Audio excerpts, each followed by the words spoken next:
Welcome back to First Watch. That's right, it's the series on my channel where I let fate decide the next film that I get to watch. The only rule is that I haven't seen it before. This week, fate has decided that I get to watch Max Steel. This film was released in 2016, 7 years ago. In that time frame, I will admit that I've attempted to watch this movie countless times, ultimately ending up thinking that it's cursed because within that first 10 minutes, something usually happens and I've had to turn it off to deal with whatever that something was. Well, I am happy to report that I have finished it this time. Let's get cracking. Max Steel follows around Max McGrath, a teenager that has been moving around a lot in the past few years after his semi-famous father passed away in a mysterious accident. Not long after the move, he starts to realize that he has abilities. Liquid energy pours from his hand while a buildup of energy causes him to explode every now and then in brilliant energy. To help him with his superpowered puberty problem, a small wisecracking robot by the name of Steel eats that energy and helps him morph into a Power Ranger looking thing that fights, I don't know, tornado people or something? I'm not sure. Yikes. You know, going back to the past with every attempt that I've made to watch the film and the very fact that something always comes up in the first 10 minutes I had to take care of. Looking back, I feel like that was just an excuse. I think the same literally applies to every single movie that I watch. Something always happens in 10 minutes. But with Max Steel, I was literally always looking for an excuse to stop it. Oh, what? The bathroom needs to be cleaned? Don't mention it. I'll get right on that. Well, we need to order more socks? Don't worry about it. I'll do it right now.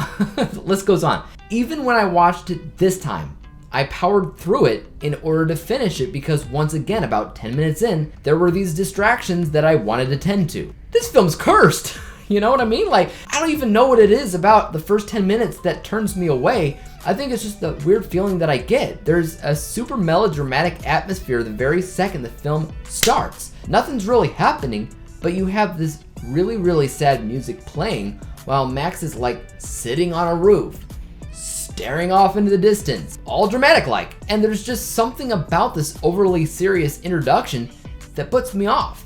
That feeling more or less just gets worse and worse throughout the runtime of the film, as there's not a lot going on in the film that stood out to me as good. I do think that the visuals were decent technically. I think that they had the funds there and they executed those funds okay, more or less. The artistry of the film, I feel like they more or less achieved what they were going for. But I feel like the same applied to Artemis Fowl, that movie that came out on Disney Plus when Disney Plus first came out. I feel very similar between these two movies when it comes down to tone, but I might actually prefer Artemis Fowl overall. Max Steel was based off of a toy line that turned into video games, that turned into a TV series, that turned into a movie.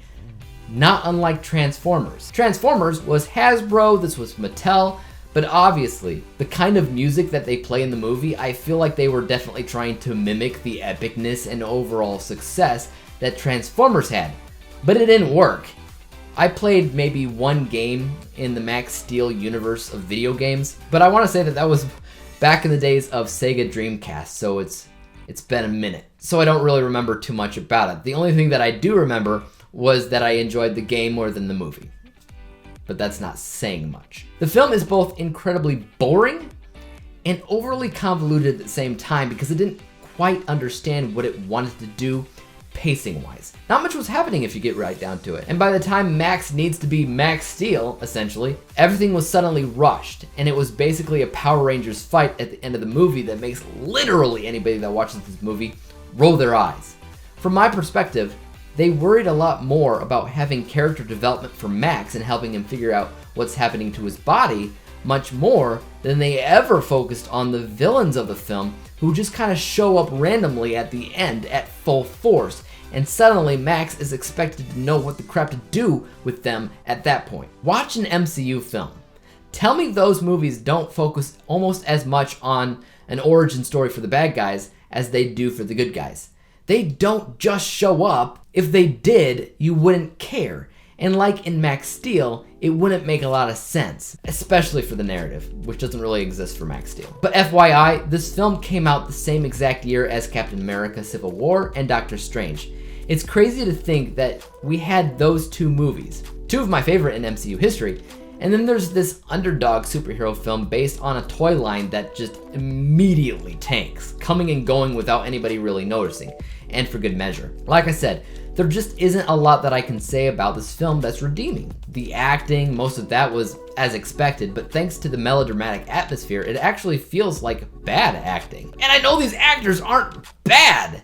Maria Bello, Andy Garcia, they're well known. They're not bad. And yet, when Andy Garcia had that Power Rangers thing that he was wearing at the end, he looked like a dang joke. I'm sorry. I feel bad for him. But let's go ahead and break down my final score for a second, which I scored Max Steel a D- letter grade, final overall score of 41%, 41 out of 100 possible stars. Now hold on, I know what you're thinking. You're saying, Dave, wait.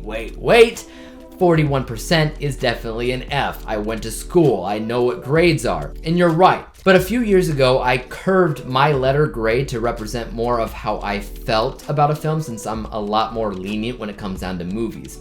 It used to mirror what school grades did, but that didn't represent how I felt about the movies. This does. To me, Max Steel wasn't failing because it more or less achieved what it sought after, which does deserve recognition. It deserves praise all on its own. And the visuals were technically not too bad. These things did keep it afloat, but 41% is still awful, let's be clear. And my bias score was 28%, so when it came down to my personal enjoyment for the film, that's an F. But I have to take technical things into account and give credit where it's due. That's my dedication to film. Anyways, did you guys see Max Steel? If you have, I'm sorry. Let me know your thoughts though in the comment section down below. As for YouTube though, you guys know what to do. Hit that like, subscribe button, and bell to be notified when I come out with my next installment for First Watch. And until then, peace out.